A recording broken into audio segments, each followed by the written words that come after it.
Arrest ചെയ്തതിൽ പ്രതിഷേധിച്ച് Congress block committee ഗുരുവായൂരിൽ പ്രകടനം നടത്തി.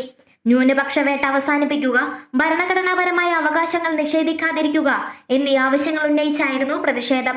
കൈരളി ജംഗ്ഷനിൽ നിന്ന് ആരംഭിച്ച പ്രതിഷേധം നഗരം ചുറ്റി സമാപിച്ചു.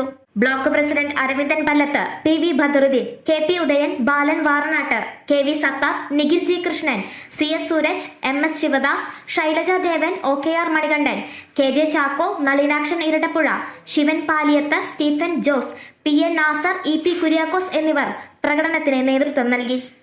കിഴക്കേ നടയിൽ നടന്ന വിശദീകരണ യോഗത്തിൽ ബ്ലോക്ക് പ്രസിഡന്റ് അരവിന്ദൻ പല്ലത്ത് സംസാരിച്ചു.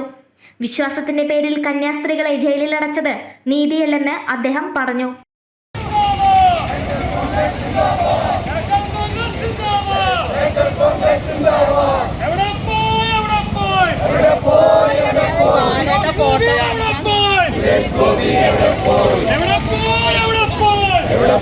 എവിടെ പോയി